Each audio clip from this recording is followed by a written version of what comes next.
어머님, 저 좀 도와주세요. 제가 어머님 며느리잖아요. 이 은혜 평생 잊지 않을게요. 그래, 알았다. 정말 급한 일인 게지? 2달 후엔 꼭 돌려줘야 한다. 네, 어머님, 제가 어떤 사람인데요. 하늘이 두 쪽 나도 갚을게요. 3년 후, 통장에서 거액의 돈이 빠져나가는 것을 보고 며느리에게 다시 전화를 걸었습니다. 소영아, 내 통장에서 8,900만 원이 빠져나갔다는데 그게 무슨 일이니? 어머님이 저 쓰라고 주신 거잖아요. 다 기억하시면서 왜 이제 와서 딴소리 하세요? 요즘 자꾸 깜빡깜빡 하시더니 이러다 정말 치매라고 소문나겠어요. 아범 보기 부끄럽지 않으세요? 그날 저는 깨달았습니다. 제가 믿었던 며느리는 없었다는 것을, 모든 것이 거짓이었다는 것을. 안녕하세요. 제 이름은 김영숙, 올해 73살입니다. 지금 이 이야기를 하고 있는 곳은 제가 새로 구입한 작은 원룸입니다. 15평 남짓한 이 공간이지만 제 힘으로 되찾은 소중한 집입니다. 창밖으로 보이는 경기도 부천의 야경이 오늘따라 평화롭게 느껴집니다. 불과 2년 전까지만 해도 저는 아들 부부와 함께 서울 관악구 32평 아파트에서 손주들을 돌보며 행복하게 살고 있었습니다. 아침 6시면 일어나 손주들 아침밥을 챙기고 손녀 지민이를 학교에 보내고 손자 민준이는 유치원 버스에 태웠습니다. 허리가 아프고 무릎이 쑤셨지만 손주들의 웃음소리가 제 삶의 전부였습니다. 할머니, 오늘 급식 짜장면이었어요. 완전 맛있었어요. 할머니, 저 유치원에서 상 받았어요. 선생님이 칭찬했어요. 그 제잘거림을 들으며 행복했습니다. 하지만 지금은 모든 게 달라졌습니다. 3년간 며느리 계좌로 자동이체된 돈이 8,900만 원. 제 평생 모은 노후 자금이 며느리의 손에 의해 증발했습니다. 남편이 남긴 보험금, 제가 식당에서 설거지하고 아파트 청소하며 악착같이 모은 돈이었습니다. 더 충격적인 것은 그 돈이 며느리 오빠의 도박 빚을 갚는 데 쓰였다는 사실입니다. 제가 아끼고 아껴 모은 돈이 카지노와 경마장에서 날아간 것입니다. 그날 밤, 저는 베개를 붙잡고 소리 없이 울었습니다. 가슴이 찢어지는 것 같았습니다. 하지만 저는 포기하지 않았습니다. 70이 넘은 나이에 경찰서에 가서 고소장을 썼고 떨리는 손으로 며느리의 이름을 적었습니다. 법정에 섰고 8개월간의 치열한 재판 끝에 결국 이겼습니다. 며느리는 징역 2년 집행유예 판결을 받았고 8,900만 원 전액을 배상하라는 판결이 나왔습니다. 법정에서 판결문을 들을 때 저는 울었습니다. 억울함, 분노, 안도감이 한꺼번에 밀려왔습니다. 옆에서 둘째 딸 은주가 제 손을 꼭 잡아주었습니다. 지금은 매달 50만 원씩 돈을 돌려받고 있습니다. 벌써 2년이 지나 4,200만 원을 받았습니다. 앞으로 8년을 더 받아야 하지만 저는 끝까지 받아낼 것입니다. 통장과 도장은 절대 빌려주지 마세요. 정기적으로 통장 거래 내역을 확인하세요.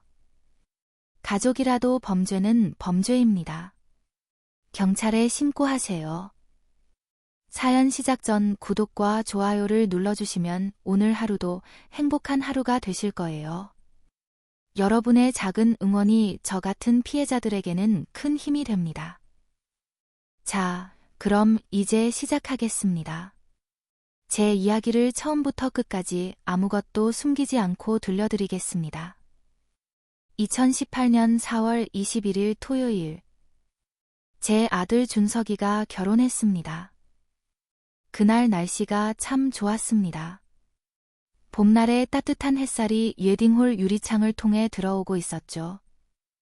벚꽃이 만개한 아름다운 날이었습니다. 준석이는 제 외아들입니다. 남편이 2003년에 교통사고로 세상을 떠난 후 저 혼자 준석이를 키웠습니다.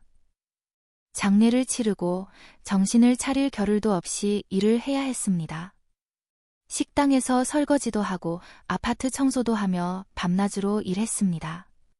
새벽 5시에 일어나 밤 10시에 귀가했습니다. 하지만 준석이를 대학까지 보냈습니다. 장학금도 받고 아르바이트도 하며 준석이도 열심히 공부했습니다. 지방 대학이었지만 졸업하고 서울의 좋은 회사에 취직했습니다. 35살의 늦은 결혼이었습니다. 저는 준석이가 30이 넘도록 결혼을 못하는 걸 보며 얼마나 속상했는지 모릅니다. 며느리 이름은 박소영, 31살의 여자였습니다. 처음 소영을 본 날을 기억합니다. 2017년 11월의 어느 주말이었습니다. 준석이가 소영을 집으로 데려왔습니다. 엄마, 소개할 사람이 있어. 문이 열리고 소영이 들어왔습니다. 키는 162cm 정도, 화장을 연하게 했고 얼굴은 평범했습니다. 긴 머리를 단정하게 묶고 있었고 베이지색 가디건에 청바지를 입고 있었습니다. 어머님, 안녕하세요. 박소영입니다. 순간 저는 조금 이상한 느낌을 받았습니다. 소영의 눈빛이 차갑게 느껴졌거든요. 웃을 때도 눈이 웃지 않는 것 같았습니다. 입술만 웃고 눈은 무표정했습니다. 아니야, 내가 너무 예민한 거야. 저는 제 느낌을 무시했습니다. 며느리를 의심하는 것 같아서 스스로가 미안했습니다. 그날 저녁 소영은 설거지도 자청해서 했습니다. 어머님, 제가 할게요. 앉아 계세요. 저는 그 모습을 보며 흐뭇했습니다. 착한 아이네. 우리 준석이 좋은 사람 만났구나. 그 후 6개월간 준석이와 소영은 교제했고 2018년 2월에 약혼했습니다. 그리고 4월 21일 결혼식을 올렸습니다. 어머님, 잘 부탁드립니다. 많이 부족하지만 열심히 배우겠습니다. 소영은 예에 바르게 인사했습니다. 90도로 깊게 인사했고 목소리도 조용하고 차분했습니다. 결혼식은 서울 관악구의 작은 웨딩홀에서 조촐하게 치렀습니다. 하객은 양가 합쳐 90명 정도였습니다. 제가 결혼 비용으로 2천만 원을 보탰습니다. 웨딩홀 비용 1천만 원, 예복 비용 500만 원, 사진 비용 300만 원, 나머지는 혼수 비용이었습니다. 결혼식 피로연에서 소영은 제 손을 잡고 말했습니다. 어머님, 정말 감사합니다. 어머님 덕분에 이렇게 좋은 결혼식을 할 수 있었어요. 평생 은혜 잊지 않을게요. 그 말을 들으며 저는 눈물이 났습니다. 착한 아이구나. 우리 준석이 좋은 며느리 만났구나. 신혼집은 저희 집에서 버스로 30분 거리의 전세였습니다. 서울 관악구 봉천동의 25평 아파트. 보증금 2억 5천만 원. 아들이 은행에서 대출 1억 5천을 받고 나머지는 제가 5천만 원, 소영 친정에서 5천만 원을 보탰습니다. 제가 5천만 원을 보탤 때 솔직히 부담이 됐습니다. 제 노후 자금에서 꺼낸 돈이었으니까요. 결혼 비용 2천만 원까지 합치면 7천만 원. 거의 절반이었습니다. 밤에 혼자 방에 앉아 통장을 펼쳐보며 한숨을 쉬었습니다. 잔고가 8천만 원으로 줄어 있었습니다. 이러다 내 노후 자금 다 없어지는 거 아니야?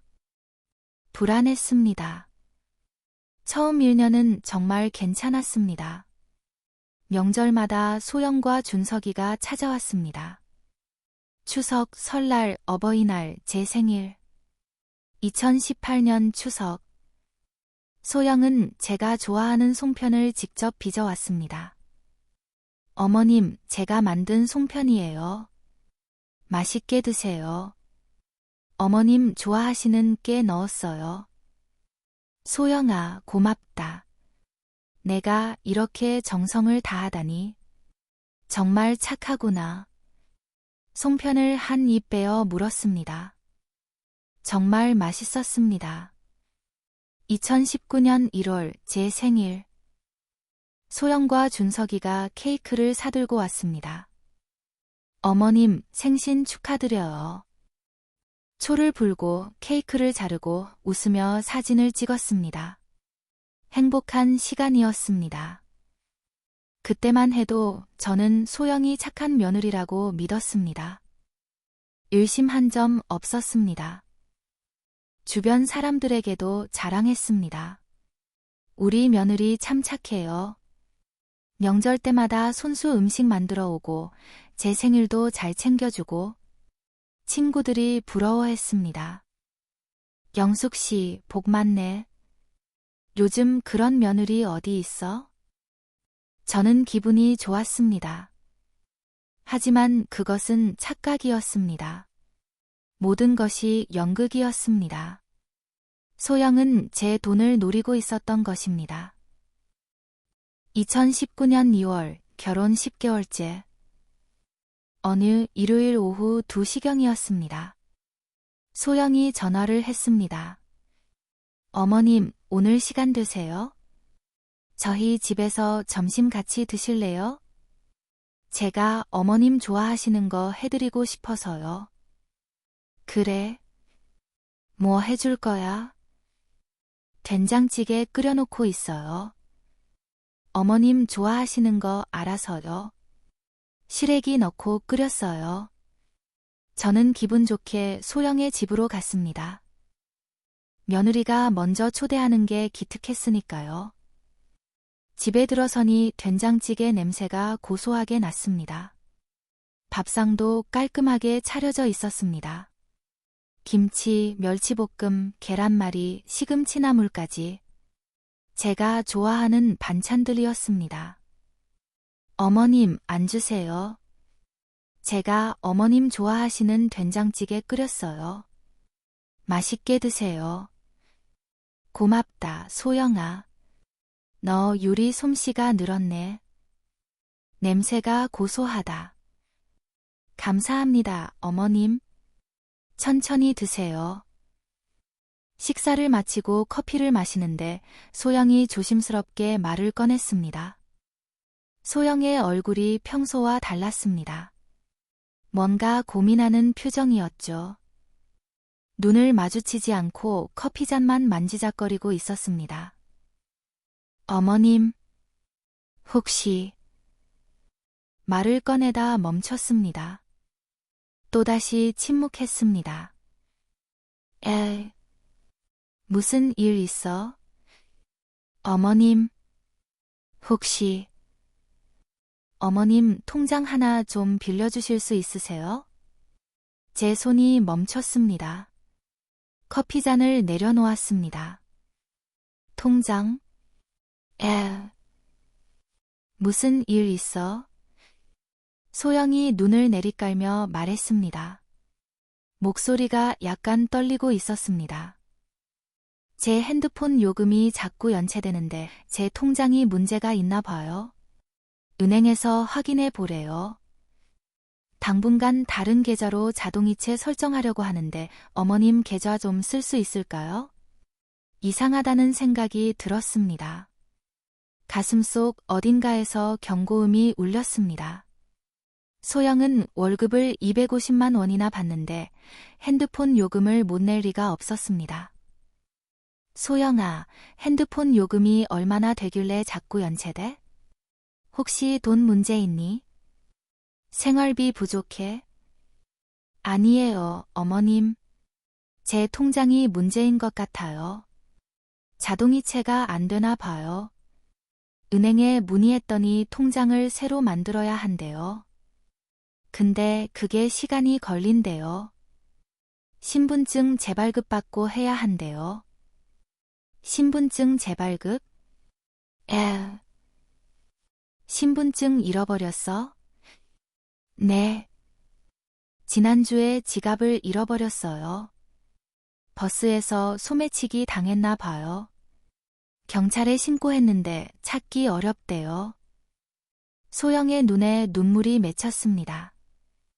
저는 동정심이 들었습니다. 아이고, 지갑을 잃어버렸구나. 힘들겠네. 하지만 여전히 뭔가 찝찝했습니다. 그럼 내가 핸드폰 요금 5만 원 줄게. 통장까지 빌려줄 필요 없잖아. 내가 대신 내줄게. 어머님, 아니에요. 핸드폰 요금뿐만 아니라 다른 자동이체도 몇 개 있어서요. 보험료, 카드값 이런 거요.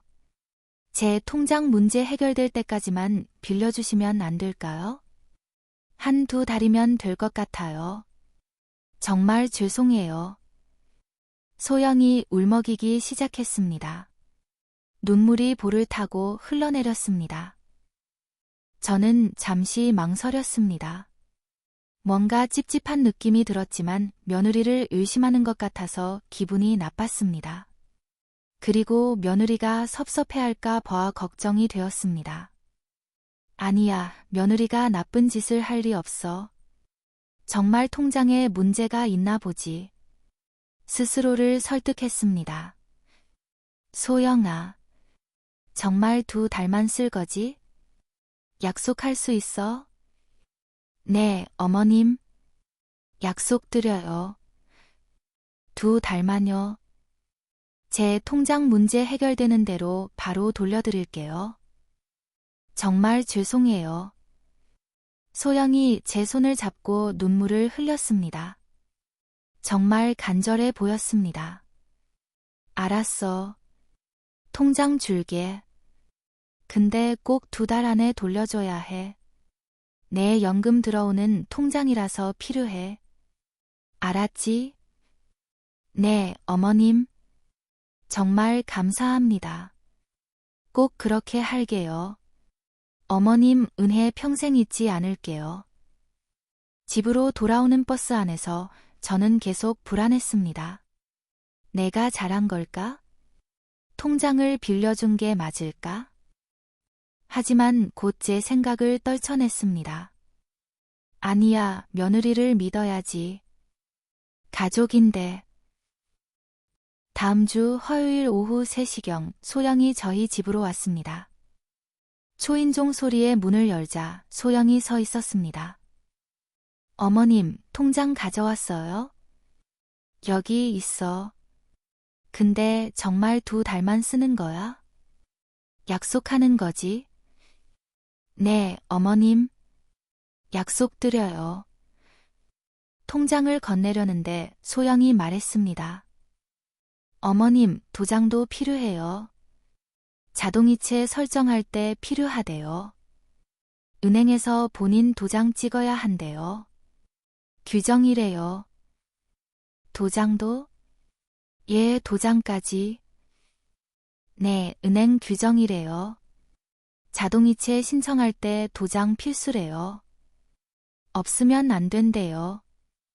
저는 잠시 망설였습니다.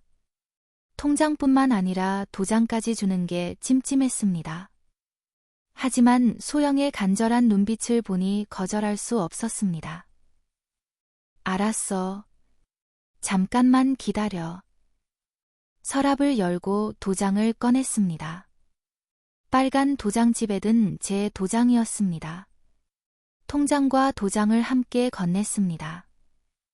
그 통장에는 제 연금 200만 원이 매달 25일에 입금되고 있었습니다. 남편이 공무원이었기 때문에 유족연금을 받고 있었습니다. 그 200만 원으로 한 달 생활비를 충당하고 나머지 50만 원 정도는 조금씩 모으고 있었습니다. 어머님, 정말 감사해요. 2달만 쓸게요. 제가 은행 가서 자동이체 설정하고 바로 돌려드릴게요. 며느리가 고마워했습니다. 고개를 90도로 숙이며 인사까지 했습니다. 소영아, 조심히 가고. 은행 갈 때 분실 조심해라. 지갑 잘 챙기고. 네, 어머님. 걱정 마세요. 안전하게 보관할게요. 소영이 가방에 통장과 도장을 넣는 모습을 봤습니다. 그리고 문을 나갔습니다. 문이 닫히고 저는 잠시 멍하니 서 있었습니다. 내가 잘한 걸까? 가슴 한구석이 불안했습니다. 그날 밤 저는 잠을 이루지 못했습니다. 계속 뒤척였습니다. 불안감이 가슴을 짓눌렀습니다. 혹시 뭔가 잘못된 건 아닐까? 하지만 다음날 아침 저는 제 생각을 떨쳐냈습니다. 괜한 걱정이야. 며느리가 나쁜 짓을 할 리 없어. 그때 저는 알지 못했습니다. 그 통장이 제 인생을 파괴할 줄은. 그리고 며느리가 은행에 가서 제 통장으로 자동이체를 설정할 줄은. 그날이 제 인생의 분기점이었습니다. 2달이 지났습니다. 2019년 4월 초였습니다. 저는 소영에게 전화했습니다. 소영아, 2달 지났는데 통장 돌려줘야지. 전화 너머로 소영의 목소리가 들렸습니다. 어머님, 죄송해요. 조금만 더요. 제 통장 문제가 생각보다 복잡하대요. 은행에서 확인하는데 시간이 걸린대요. 다음 달에는 꼭 돌려드릴게요. 그래? 뭐가 그렇게 복잡해? 은행에서 시스템 오류래요. 제 계좌가 일시적으로 정지됐대요. 그럼 5월에는 꼭 돌려줘야 해. 내 연금 통장이라서 필요해. 네, 어머님. 약속드려요.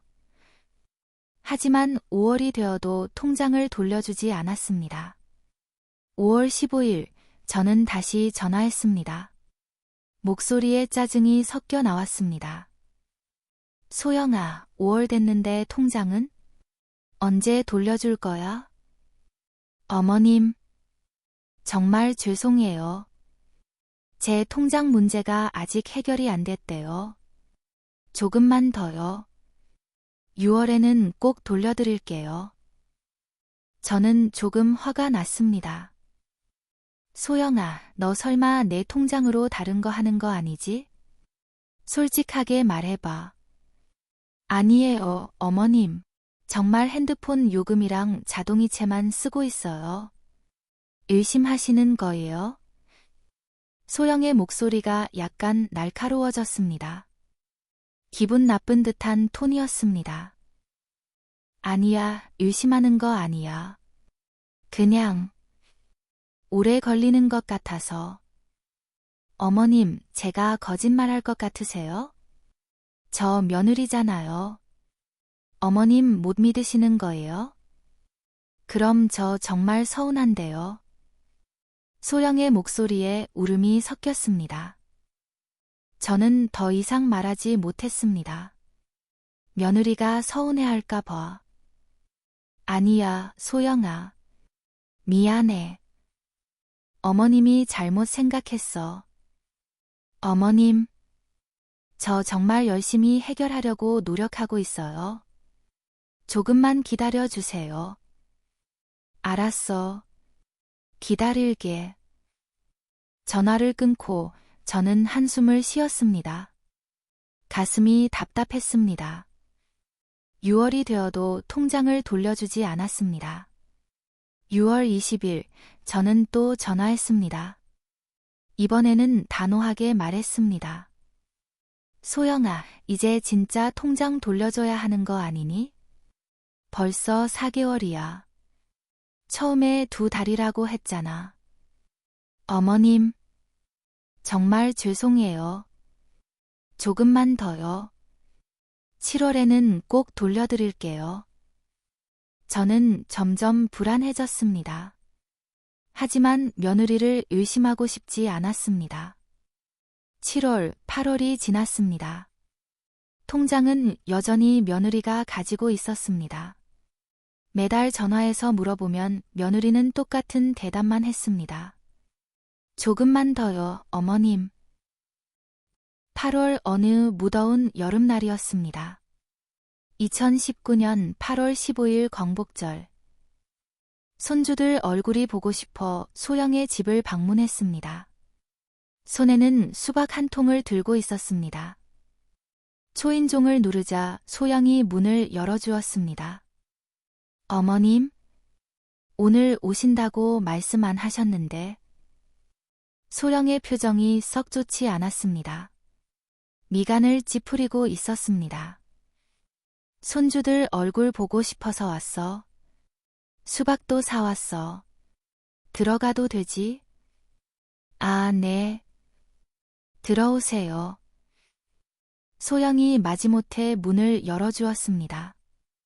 거실에 들어서는 순간 제 발걸음이 멈췄습니다. 거실에 새 소파가 놓여 있었습니다. 진한 갈색의 가죽 소파였고 상당히 고급스러워 보였습니다. 소영아, 소파 새로 샀니? 정말 예쁘다. 네, 어머님. 기존 거 너무 낡아서요. 그런데 얼마 했어? 180만 원이요. 제 가슴이 철렁 내려앉았습니다. 180만 원. 적지 않은 돈이었습니다.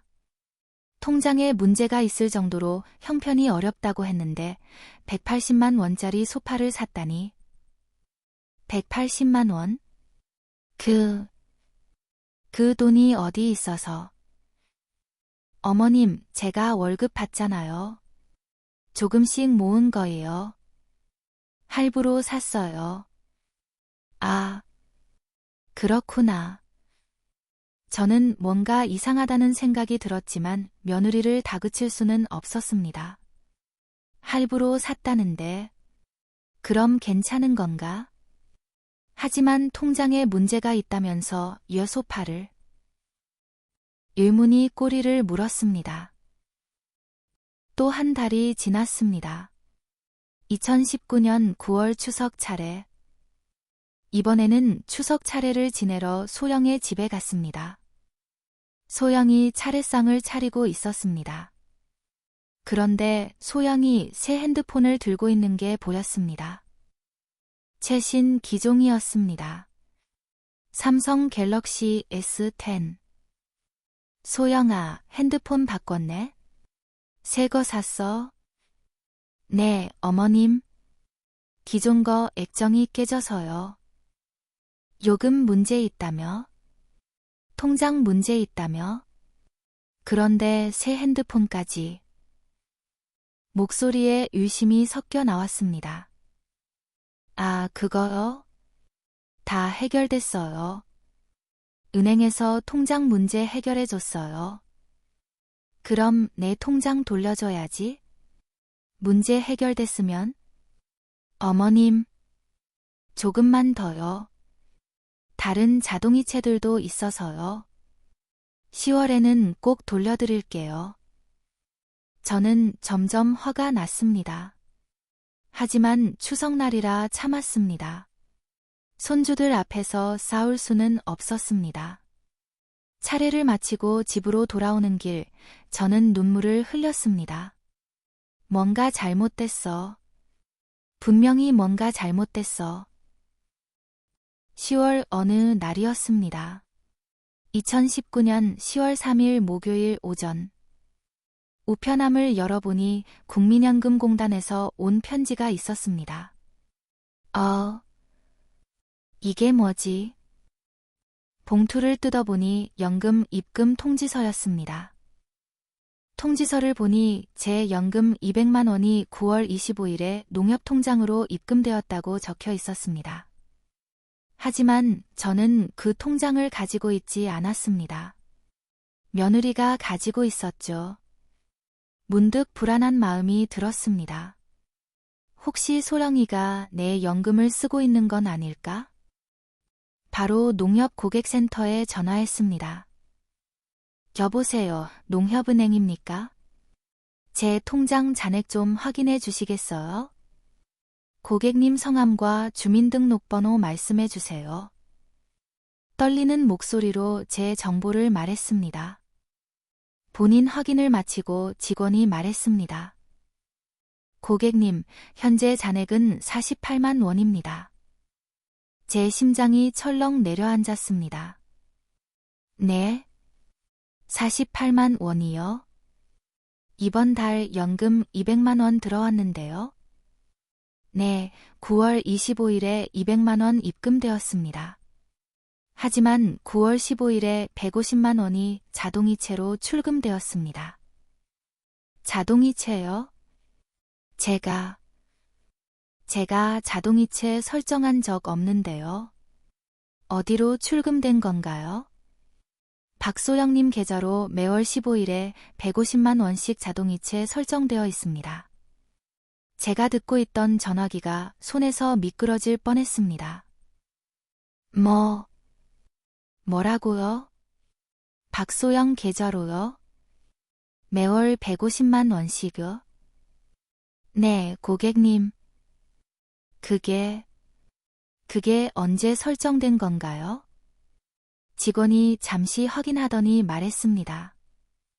2019년 2월 10일에 설정되었습니다.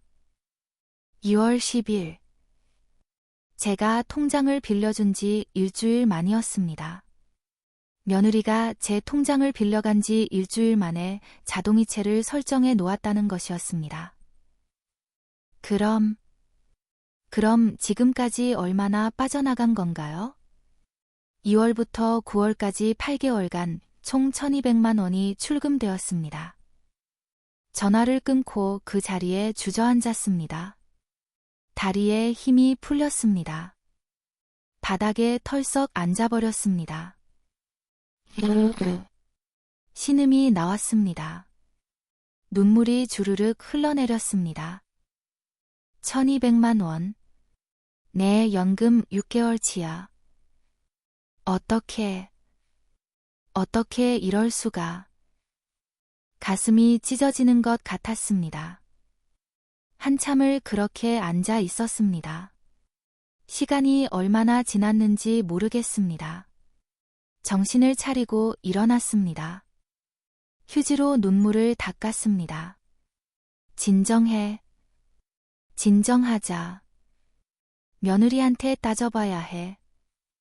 그날 저녁 참을 수 없었습니다. 바로 소영의 집으로 달려갔습니다. 버스를 타고 30분. 평소 같으면 멀게 느껴졌을 거리가 그날은 너무 가깝게 느껴졌습니다. 아파트 앞에 도착했습니다. 숨을 크게 들이쉬고 건물로 들어갔습니다. 7층까지 계단으로 올라갔습니다. 엘리베이터를 기다릴 여유가 없었습니다. 초인종을 연타했습니다. 딩동딩동딩동. 문이 열렸습니다. 소영이 놀란 표정으로 저를 봤습니다. 어머님? 무슨 일이세요? 이렇게. 소영아. 제 목소리가 떨렸습니다. 내 통장에서 매달 150만 원씩 자동이체된다는데 이게 무슨 일이니? 소영의 얼굴이 하얗게 변했습니다. 입술이 파르르 떨렸습니다. 어머님, 그게 언제부터 설정한 거니? 내 허락도 없이 8개월이야. 1200만 원이야. 제 목소리가 커졌습니다. 울분이 터져 나왔습니다. 어머님, 죄송해요.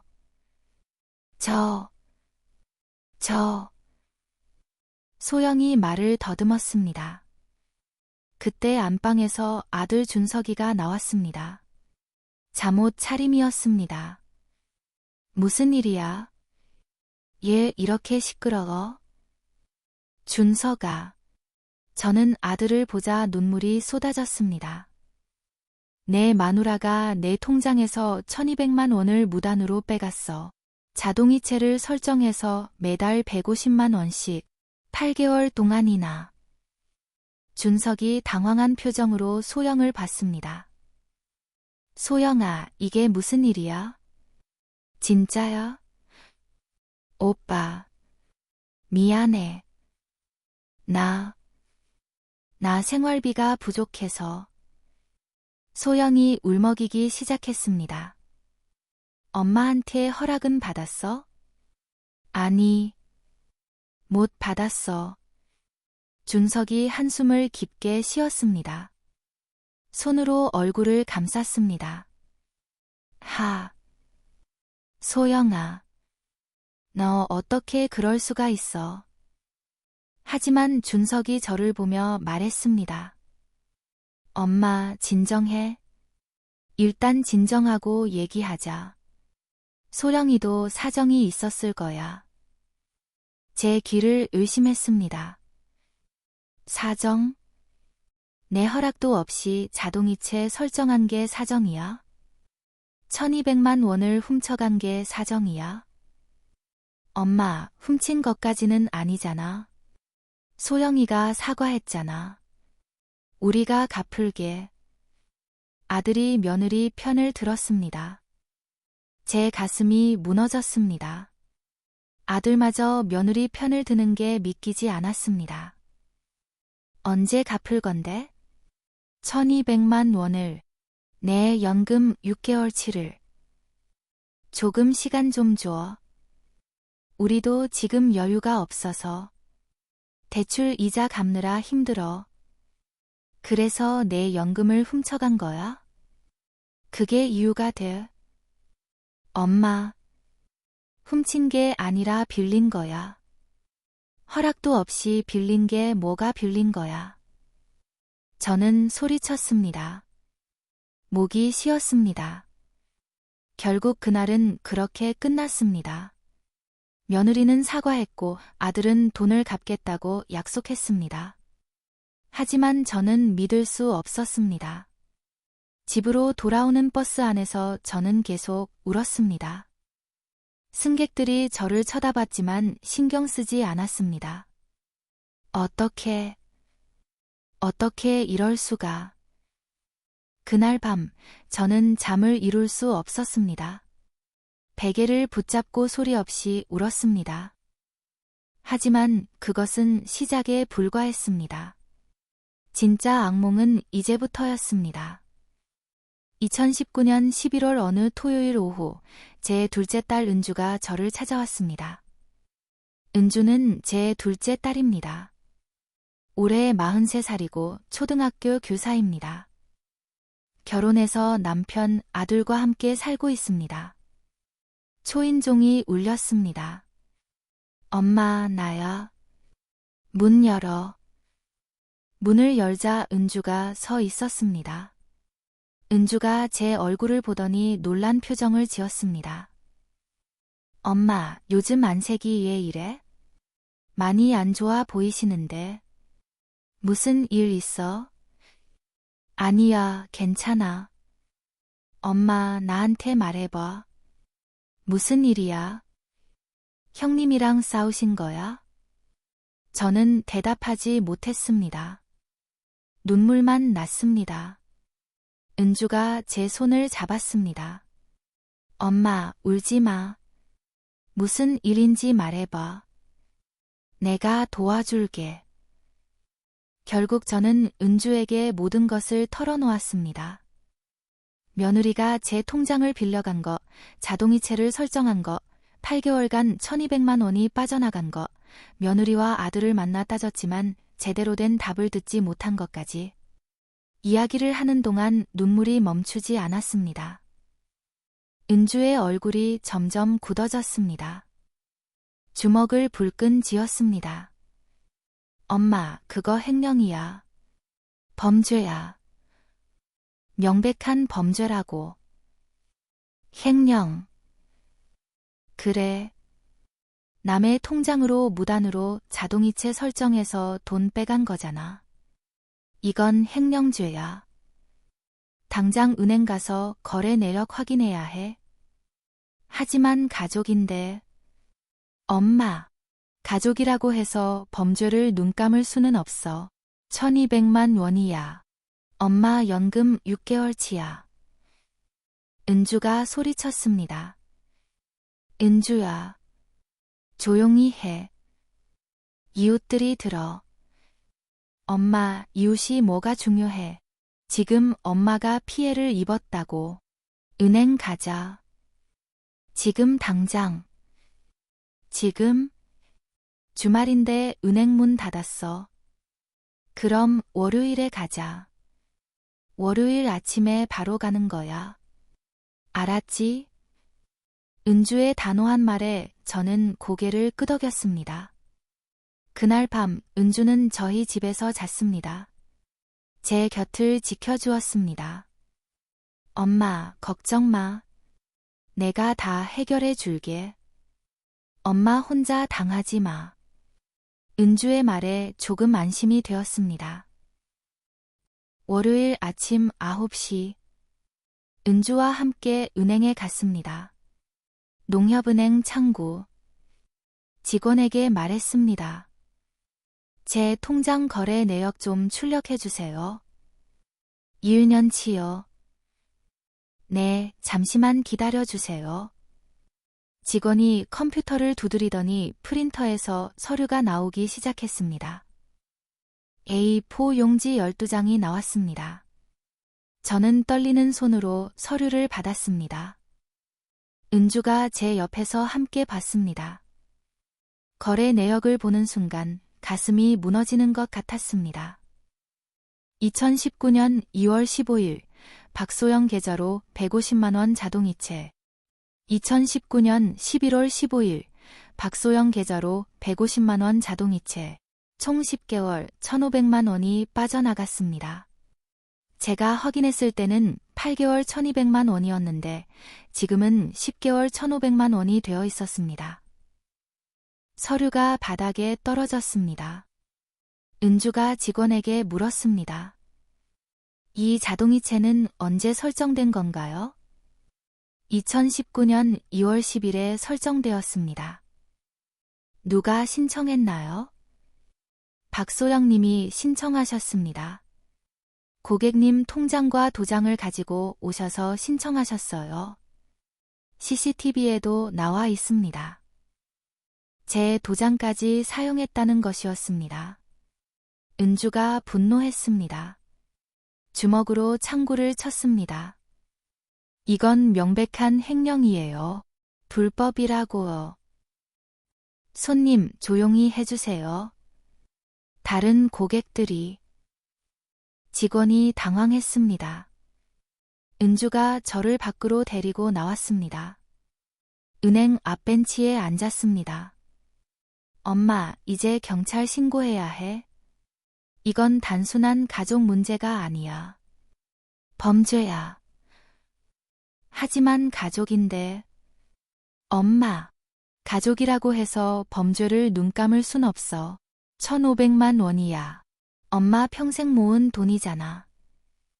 은주가 소리쳤습니다. 저는 눈물을 흘렸습니다. 은주야. 하지만. 엄마, 다른 통장도 확인해 봐야 해. 혹시 또 모르니까. 다른 통장? 우체국 통장도 있잖아. 그것도 확인해 보자. 그 길로 우체국에 갔습니다. 우체국 창구. 직원에게 말했습니다. 제 통장 거래 내역 좀 출력해 주세요. 이은연치요. 직원이 거래 내역을 출력해 주었습니다. A4 용지 10장이 나왔습니다. 보는 순간 숨이 멎는 것 같았습니다. 우체국 통장에서도 매달 100만 원씩 자동이체가 설정되어 있었습니다. 2019년 3월 10일 박소영 계좌로 100만 원 자동이체. 2019년 4월 10일 박소영 계좌로 100만 원 자동이체. 2019년 11월 10일 박소영 계좌로 100만 원 자동이체.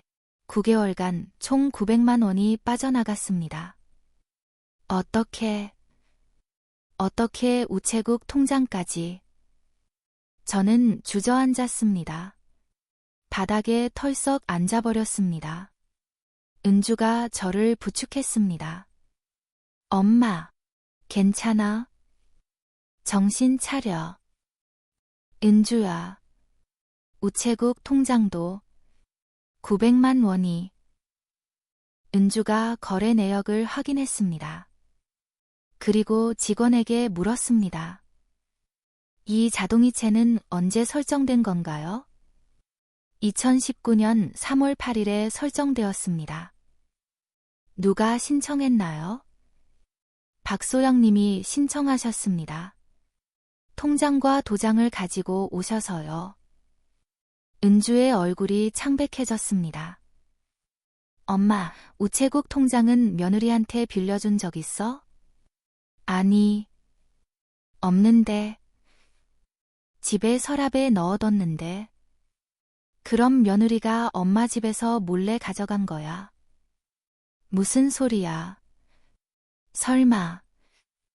엄마, 며느리가 엄마 집에 온 적 있잖아. 그때 서랍을 뒤진 거야. 저는 생각해 봤습니다. 3월에 소영이 우리 집에 온 적이 있었습니다. 그날 제가 잠깐 마트에 다녀왔습니다. 30분 정도. 그때 가져간 거구나. 온몸에 소름이 돋았습니다. 계획적이었어. 처음부터 내 돈을 노린 거야. 두 통장 합쳐서 총 2,400만 원이 빠져나간 것이었습니다. 엄마, 다른 통장은 정말 없어? 혹시 또 있을 수도 있어. 아, 저축은행 통장 하나 있긴 한데. 그건 집 금고에 넣어뒀는데. 금고 비밀번호 누가 알아? 나밖에 몰라. 그래도 확인해보자. 혹시 모르니까. 다음 날 저축은행에 갔습니다. 거래 내역을 출력했습니다. 그리고 또다시 충격을 받았습니다. 저축은행 통장에서도 매달 80만 원씩 자동이체가 설정되어 있었습니다. 2019년 4월 5일부터 8개월간 총 640만 원이 빠져나갔습니다. 어떻게 이 통장까지? 금고 비밀번호는 나밖에 모르는데. 은주가 직원에게 물었습니다. 언제 신청됐나요? 2019년 4월 3일입니다. 그날이 무슨 날이었지?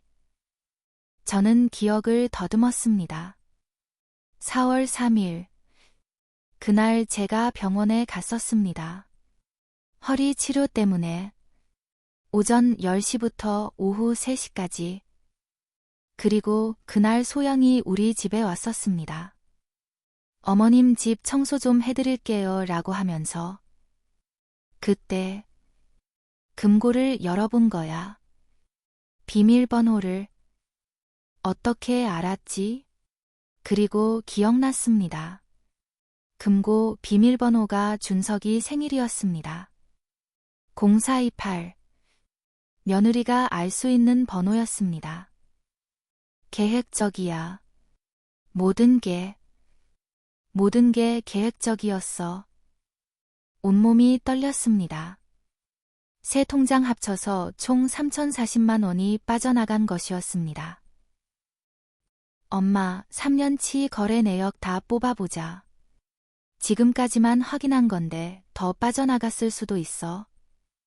은주의 말에 저는 고개를 끄덕였습니다. 모든 은행에서 3년치 거래 내역을 모두 출력했습니다. 농협, 우체국, 저축은행. 그리고 충격적인 사실이 드러났습니다. 제 통장에서 주기적으로 목돈이 출금되고 있었습니다. 제 손에 든 서류가 떨어졌습니다. 바닥에 흩어졌습니다. 저는 그 자리에 무릎을 꿇었습니다. 거의 9천만 원이야. 울음이 터져 나왔습니다. 은행 로비에서 소리내어 울었습니다. 다른 고객들이 저를 쳐다봤지만 신경 쓸 여유가 없었습니다. 은주가 제 어깨를 감싸 안았습니다. 엄마, 울지 마. 우리 꼭 돌려받자. 내가 도와줄게. 9천만 원이야, 은주야. 내 평생 모은 돈이야. 어떻게 이럴 수가. 은주가 단호하게 말했습니다. 엄마, 이제 경찰 신고해야 해. 더 이상 참을 수 없어. 2022년 1월 15일 토요일. 은주와 함께 경찰서에 갔습니다. 서울 관악경찰서. 민원실에 들어서는 순간 긴장이 되었습니다. 경찰서에 온 것은 평생 처음이었습니다. 며느리가 제 통장 3개에서 무단으로 자동이체를 설정해서 3년간 8,900만 원을 빼갔습니다. 담당 경찰관이 저의 말을 듣고 거래 내역을 확인했습니다. 63장의 은행 거래 내역을 한 장 한 장 넘기며 확인했습니다. 이건 명백한 횡령죄입니다. 형법 제355조 횡령 및 배임이 죄에 해당합니다. 고소하시겠습니까? 저는 잠시 망설였습니다. 며느리를 경찰에 고소한다는 것이 믿기지 않았습니다. 가족을 고소한다는 것이. 은주가 제 손을 꼭 잡았습니다. 엄마, 해야 해. 이건 범죄야. 네. 고소하겠습니다. 고소장을 작성했습니다. 피고소인 성명 박소영. 혐의 사실 횡령죄. 피해액 8,900만 원. 펜을 쥔 손이 떨렸습니다. 며느리의 이름을 적는 것이 너무나 괴로웠습니다. 고소장을 제출하고 나서 저는 벤치에 앉아 한참을 멍하니 있었습니다. 내가 정말 며느리를 고소한 거야? 이게 맞는 걸까? 하지만 돌이킬 수 없었습니다. 그날 저녁 며느리에게서 전화가 왔습니다. 오후 8시경이었습니다. 전화벨 소리에 깜짝 놀랐습니다. 화면에 소영이라는 이름이 떴습니다. 떨리는 손으로 전화를 받았습니다. 어머님, 경찰 신고하셨어요? 어떻게 그러실 수 있어요? 가족인데. 소영의 목소리는 떨리고 있었습니다.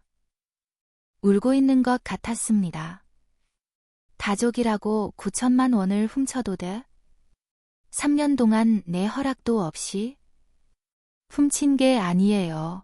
생활비가 부족해서 잠깐 빌린 거예요. 나중에 다 갚으려고 했어요. 3년 동안 빌린 거야? 그게 말이 돼? 어머님, 제발 고소 취하해 주세요. 저 경찰 조사 받으면 직장 잘려요. 애들은 어떻게 하고요?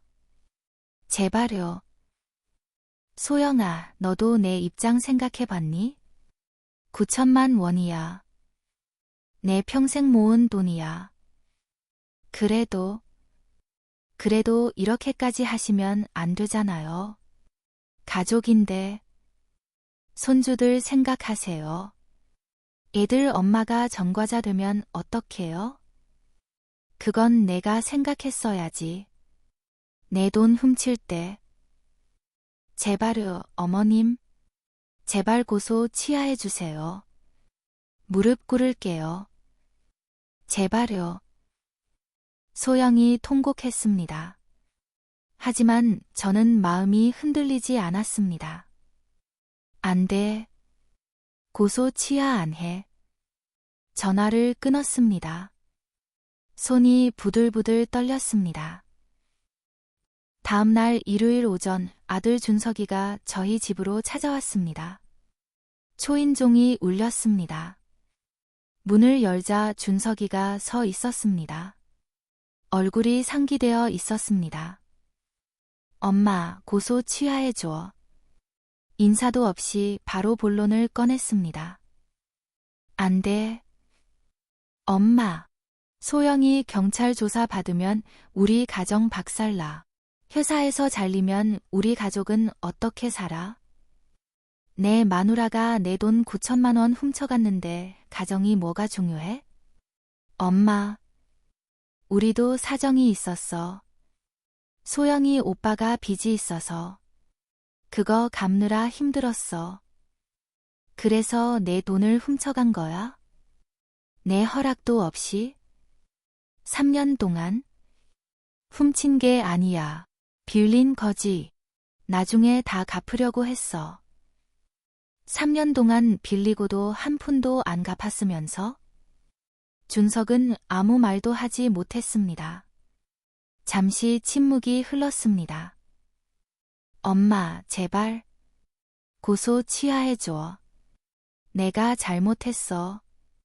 내가 무릎 꿇을게. 준석이 정말로 무릎을 꿇었습니다. 거실 바닥에 무릎을 대고 두 손을 모았습니다. 제가 낳아서 키운 아들이 며느리 때문에 저한테 무릎을 꿇고 있었습니다. 준석아, 일어나. 엄마, 제발. 소영이도 잘못 알아. 고소만 취하해주면 우리가 평생 갚을게. 조금씩이라도 꼭 갚을게. 안 돼. 이미 고소했어. 돌이킬 수 없어. 준석이 일어났습니다. 그리고 저를 똑바로 쳐다봤습니다. 눈빛이 차가웠습니다. 그럼 저도 엄마 안 볼 거예요. 엄마가 우리 가정 박살내는 거잖아요. 뭐? 너 지금 무슨 소리 하는 거니? 저도 이제 가정이 있어요. 아내도 있고 애들도 있고 엄마만 생각하고 살 순 없어요. 준석아, 나는 내 엄마야. 너를 낳아서 키운 사람이야. 아빠 돌아가시고 혼자 너 키우느라 얼마나 힘들었는지 아니? 알아요. 알지만 지금은 제 가족이 더 중요해요. 준석이 돌아서서 나갔습니다. 문을 쾅 닫고 나갔습니다. 그 소리가 제 가슴에 못을 박는 것 같았습니다. 저는 그 자리에 주저앉았습니다. 아들마저 저를 버렸습니다. 눈물이 쏟아졌습니다. 내가 뭘 잘못한 거지? 내 돈 찾으려고 하는 게 잘못인가? 며느리 편드는 아들. 내 아들이 맞나? 그날 이후 아들과는 연락이 끊겼습니다. 전화도 받지 않았고 문자도 답이 없었습니다. 며느리가 경찰 조사를 받았습니다. 2022년 2월 10일 관악경찰서 조사실. 경찰 조사 과정에서 충격적인 사실이 드러났습니다. 경찰관이 저에게 전화를 했습니다. 피고소인 박소영의 진술을 확보했습니다. 그런데 피해자분이 알아야 할 중요한 사실이 있습니다. 무슨 사실인가요? 박소영이 훔친 돈의 용도를 자백했습니다. 총 8,900만 원 중 7천만 원이 박소영의 오빠 도박 빚을 갚는 데 사용되었습니다. 도박 빚? 네. 박소영의 오빠 박진수가 2018년부터 강원랜드, 필리핀 카지노, 불법 도박장 등에서 도박을 해서 7천만 원의 빚을 졌고 박소영이 시어머니 통장에서 빼낸 돈으로 그 빚을 갚아줬다고 진술했습니다. 제가 듣고 있던 전화기가 손에서 떨어질 뻔했습니다. 도박 빚. 도박 빚이라고요? 네. 나머지 1,900만 원은 박소영 본인이 명품 가방, 해외여행, 성형수술 등에 사용했다고 진술했습니다. 구찌 가방 280만 원, 샤넬 가방 350만 원, 발리 여행 200만 원, 쌍꺼풀 수술 180만 원 등입니다. 저는 그 자리에 주저앉았습니다. 제가 악착같이 모은 돈이 도박장에서 날아갔다니. 그리고 며느리가 명품을 사는데 쓰였다니. 피해자분 괜찮으세요? 아, 네. 괜찮습니다. 하지만 괜찮지 않았습니다. 전화를 끊고 저는 한참을 울었습니다. 내 돈이, 내가 설거지하고 청소하며 모은 돈이, 도박장에서, 카지노에서 분노가 치밀었습니다. 은주가 변호사를 소개해 주었습니다. 형사 전문 변호사 이지현. 40대 초반의 여성 변호사였습니다. 어머님, 저는 형사 전문 변호사 이지현입니다. 사건 내용을 검토했는데 이 사건은 명백한 횡령죄입니다. 며느리가 처벌받을 가능성이 매우 높습니다. 그럼 제 돈을 돌려받을 수 있나요? 네.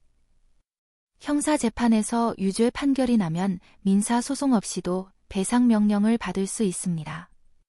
법원에서 피고인에게 피해액 전액을 배상하라고 명령할 수 있습니다. 알겠습니다. 어머님, 증거가 중요합니다. 은행 거래 내역, 문자 메시지, 통화 녹음, 증인 진술까지 모두 모아주세요. 증거를 수집하기 시작했습니다. 은행, 우체국, 저축은행에서 3년간의 거래 내역을 모두 출력했습니다. A4 용지로 63장. 하나하나 보면서 또 눈물이 났습니다. 제 인생 3년이 은행 이체 내역으로 정리되어 있었습니다. 문자 메시지도 찾아보았습니다. 다행히 스마트폰에 오래된 메시지가 남아 있었습니다. 어머님, 통장 빌려주셔서 감사합니다. 2019년 2월. 어머님, 조금만 더 쓸게요. 2019년 5월. 어머님, 곧 돌려드릴게요. 2019년 8월. 메시지를 하나하나 캡처해서 저장했습니다. 그리고 제가 평생 적어두었던 가계부를 꺼냈습니다. 날짜별로 연금 입금 내역과 지출 내역이 적혀 있었습니다. 이 변호사에게 모든 증거를 가져갔습니다. 어머님, 증거가 완벽해요. 은행 거래 내역, 문자 메시지, 가계부. 이 정도면 승소 가능성이 90% 이상입니다. 정말요? 네. 며느리가 무단으로 자동이체를 설정했다는 증거가 명확히 나와 있어요. 이건 명백한 횡령입니다. 법적으로 돌려받을 수 있어요. 2022년 6월 7일 화요일 오전 10시 첫 재판이 열렸습니다. 서울중앙지방법원 형사 12부 법정. 가슴이 두근거렸습니다. 평생 처음 들어가 보는 법정이었습니다. 며느리 소영이 법정에 나와 있었습니다. 옆에는 변호사가 앉아 있었습니다. 검은색 정장을 입은 30대 남성 변호사였습니다. 며느리는 저를 째려봤습니다. 눈빛이 차갑고 적대적이었습니다. 판사가 입장했습니다. 50대 후반으로 보이는 남성 판사였습니다. 검은색 법복을 입고 있었습니다. 2022고합 1234 횡령사건 첫 공판을 시작하겠습니다. 검사, 공소사실을 진술하세요. 검사가 일어섰습니다. 존경하는 재판장님. 피고인 박소영은 2019년 2월부터 2022년 1월까지 피해자 김영숙의 통장 3개에서 무단으로 자동이체를 설정하여 총 8,900만 원을 횡령했습니다. 피고인은 피해자의 신뢰를 악용하여 통장과 도장을 빌린 후 피해자 몰래 자동이체를 설정하고 3년간 돈을 빼갔습니다. 피고인 측 변호사가 반박했습니다. 재판장님, 이것은 시어머니가 며느리에게 한 증여였습니다. 반환 의무가 없습니다. 가족 간의 정으로 준 돈이지 빌려준 돈이 아닙니다. 시어머니가 며느리를 돕기 위해 자발적으로 준 돈입니다. 이 변호사가 증거를 제출했습니다. 재판장님, 증거 1번부터 63번까지 은행 거래 내역입니다. 그리고 증거 64번부터 67번까지는 피고인이 피해자에게 보낸 문자 메시지입니다. 문자에 빌려주셔서 감사합니다. 곧 돌려드릴게요라는 표현이 명확히 나와 있습니다. 이는 차용의 의사를 명백히 표시한 것입니다. 판사가 문자 메시지를 읽었습니다. 조용한 법정에서 서류 넘기는 소리만 들렸습니다. 피고인 측, 이 문자 메시지에 대해 어떻게 반박하시겠습니까? 피고인 측 변호사가 당황한 표정이었습니다. 그것은 형식적인 표현이었습니다. 실제로는 증여의 의미였습니다. 증거가 있습니까? 피고인 측은 아무 말도 하지 못했습니다. 첫 공판은 30분 만에 끝났습니다. 2차 공판에서는 제가 증인으로 나갔습니다. 2022년 7월 12일. 증인, 피고인에게 돈을 준 목적이 무엇이었습니까? 빌려준 겁니다. 며느리가 2달만 빌려달라고 해서 통장과 도장을 빌려줬습니다. 자동이체 설정할 거라는 말은 듣지 못했습니다. 증여할 의사는 없었습니까? 없었습니다. 제 노후 자금이었으니까요. 며느리가 2달만 빌려달라고 했기 때문에 빌려준 겁니다. 피고인 측 변호사가 반대 신문을 했습니다. 증인, 며느리에게 차용증을 받으셨습니까? 아니요. 그럼 어떻게 차용이라고 증명할 수 있습니까? 문자 메시지가 있습니다. 며느리가 직접 빌려주세요. 곧 돌려드릴게요라고 썼습니다. 이해 있습니다. 이 변호사가 일어섰습니다. 변호인이 증인을 유도하고 있습니다. 이해 인정합니다. 판사가 말했습니다. 3차 공판에서 은행 직원이 증인으로 나왔습니다. 2022년 8월 23일. 박소영 씨가 혼자 오셔서 자동이체 신청을 하셨습니다. 김영숙 씨는 동행하지 않으셨습니다. 박소영 씨가 통장과 도장을 가지고 오셔서 본인이 직접 신청서를 작성하고 도장을 찍으셨습니다. CCTV에도 기록되어 있습니다. 4차 공판에서 며느리가 증인으로 나왔습니다. 2022년 10월 11일. 피고인, 예 시어머니 통장에서 무단으로 자동이체를 설정했습니까? 소영이 고개를 숙였습니다. 제 친정 오빠가 빚이 있어서. 시어머니께 허락받으셨습니까? 아니요.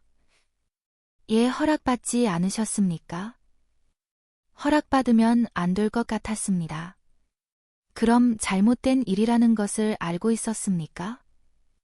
네. 법정이 조용해졌습니다. 5차 공판에서 며느리 오빠가 증인으로 나왔습니다. 2022년 11월 15일. 박소영 씨가 보낸 돈을 받았습니까? 네, 7천만 원 정도 받았습니다. 그 돈으로 뭘 했습니까? 도박 빚을 갚았습니다. 무슨 도박입니까? 강원랜드, 필리핀 카지노, 불법 도박장 등에서 도박을 했습니다. 그 돈이 시어머니 돈인 줄 알았습니까? 나중에 알았습니다. 죄송합니다. 2023년 2월 14일 화요일 오후 2시 판결이 선고되었습니다. 법정은 긴장감으로 가득했습니다. 저는 이 변호사 옆에 앉아 두 손을 꼭 쥐고 있었습니다. 은주도 함께 왔습니다. 제 손을 잡아주었습니다. 판사가 판결문을 읽기 시작했습니다. 2022고합 1234 횡령사건 판결을 선고합니다.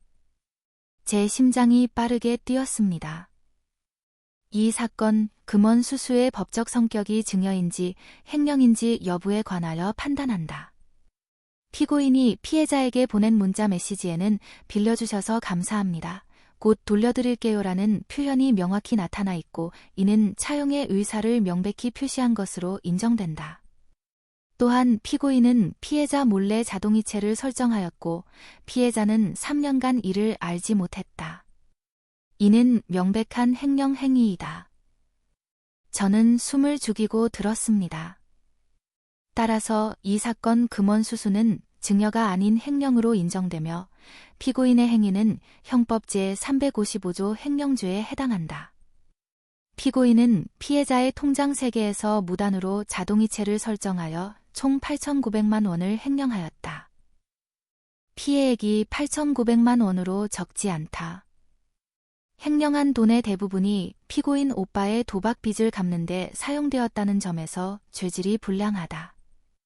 피해자는 고령의 노인으로 평생 모은 노후 자금을 피고인에게 빼앗겼다. 피해 회복이 전혀 이루어지지 않았다. 주문. 피고인 박소영을 징역 2년에 처한다. 다만 이 판결 확정일부터 3년간 유형의 집행을 유예한다. 며느리는 실형은 면했지만 유죄 판결을 받았습니다. 피고인은 피해자에게 8,900만 원 및 이에 대한 이 사건 소장 부본 송달일 다음 날부터 다 갚는 날까지 연 12%의 비율로 계산한 돈을 지급하라. 피고인에게 형의 집행을 유예하는 이유는 피고인이 초범이고 두 자녀를 양육하고 있다는 점을 고려한 것이다.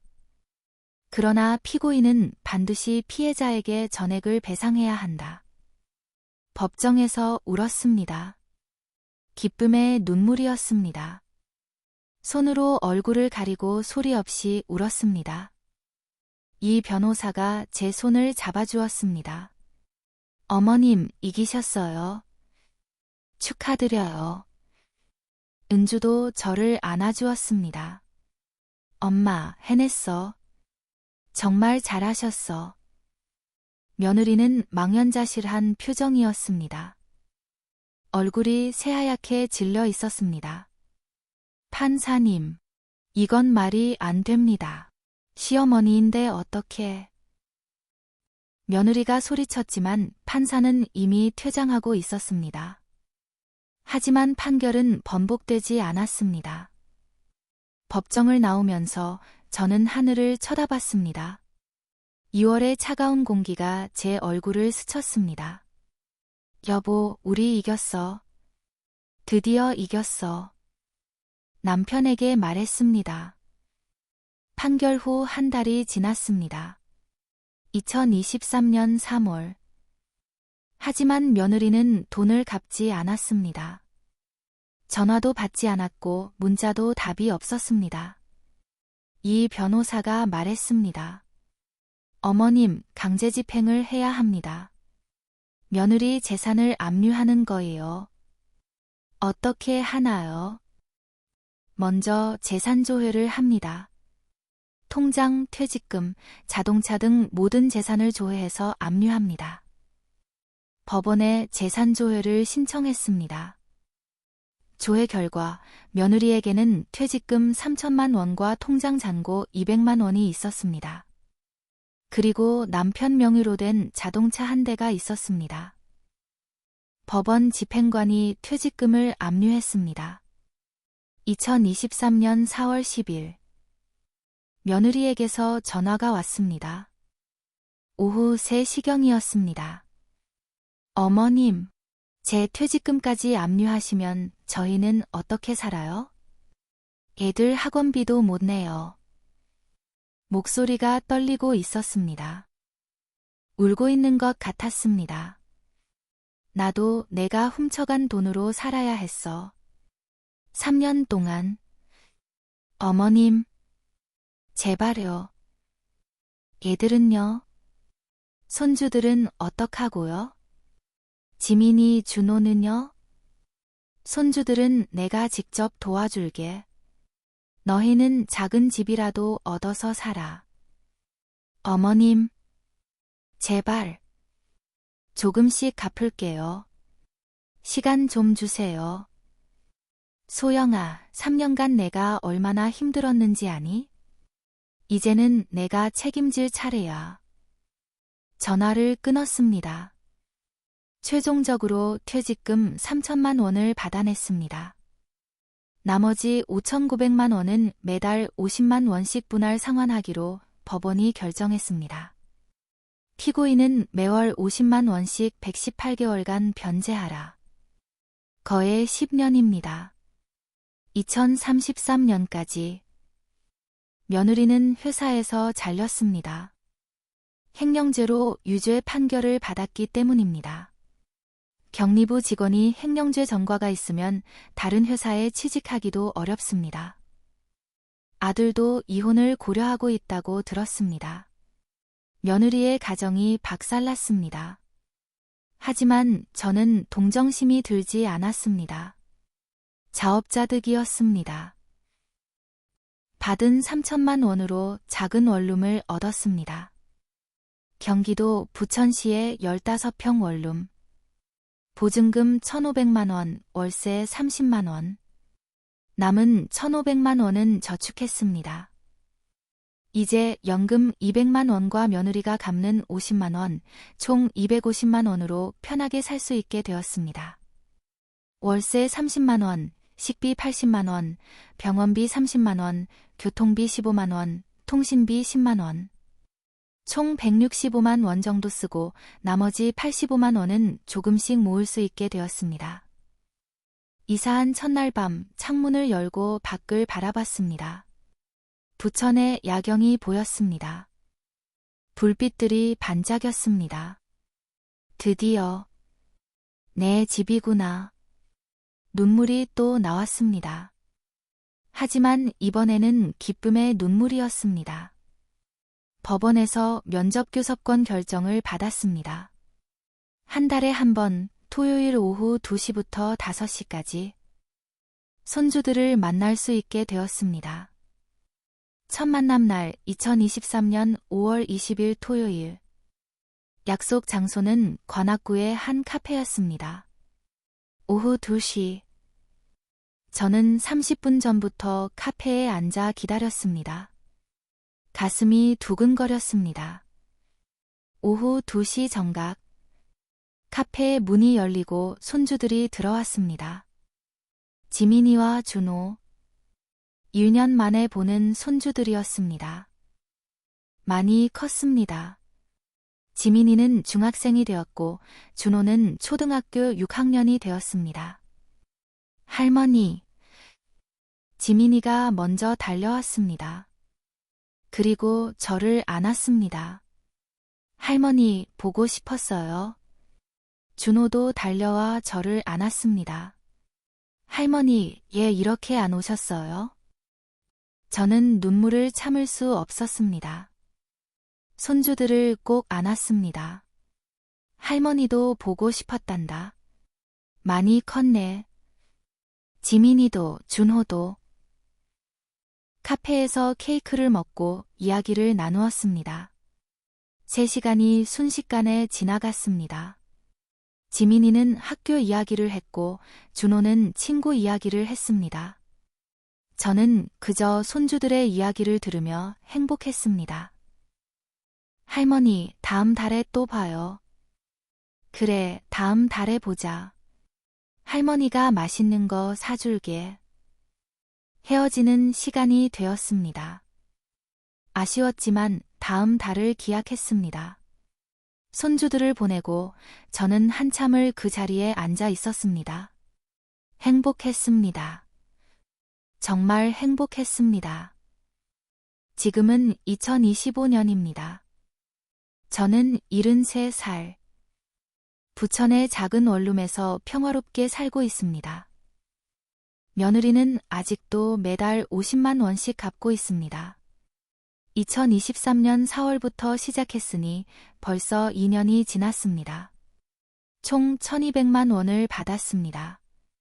퇴직금 3천만 원과 합쳐서 4,200만 원을 돌려받았습니다. 앞으로 8년은 더 갚아야 합니다. 2031년까지. 아들 준석과는 거의 연락하지 않습니다. 가끔 전화 오지만 냉랭합니다. 명절에도 만나지 않습니다. 이제는 남처럼 느껴집니다. 하지만 후회하지 않습니다. 제가 한 일이 옳았다고 생각합니다. 손주들은 한 달에 한 번 만납니다. 그것만으로도 행복합니다. 지민이는 이제 고등학생 2학년이 되었고 준호는 중학생 2학년이 되었습니다. 받은 돈 중 일부는 손주들 학비로 쓸 생각입니다. 진짜 손주들을 위해서 며느리를 통해서가 아니라 직접 손주들에게 주려고 합니다. 오늘 이 이야기를 들려드린 이유는 단 하나입니다. 여러분께 경고하기 위해서입니다. 통장과 도장은 절대 빌려주지 마세요. 저처럼 3년간 9천만 원을 잃을 수 있습니다. 통장을 빌려주는 순간 여러분의 재산이 위험해집니다. 정기적으로 통장 거래 내역을 확인하세요. 매달 문자로 거래 내역을 받아보거나 인터넷 뱅킹으로 확인하세요. 저처럼 3년이나 모르고 있으면 안 됩니다. 가족이라도 범죄는 범죄입니다. 며느리든 사위든 아들이든 딸이든 가족이라고 해서 범죄를 눈 감을 순 없습니다. 즉시 경찰에 신고하세요. 혹시 저처럼 피해를 입으신 분이 있다면 법률구조공단에 연락하세요. 법률구조공단, 대한법률구조공단 같은 곳에서 무료 법률 상담을 받을 수 있습니다. 경제적으로 어려우시면 무료 변호도 지원받을 수 있습니다. 포기하지 마세요. 저도 73살의 나이에 소송을 해서 이겼습니다. 여러분도 할 수 있습니다. 감사합니다. 건강하시고 행복하세요. 구독과 좋아요, 알림 설정도 부탁드립니다. 여러분의 작은 클릭 하나가 저 같은 피해자들에게 큰 위로가 됩니다. 이 영상이 많은 분들께 도움이 되길 바라며 오늘 사연을 마치겠습니다. 다시 한번 감사합니다. 그리고 기억하세요. 가족이라는 이름으로 착취당하지 마세요. 여러분의 노후는 여러분이 지키셔야 합니다. 건강하세요. 행복하세요.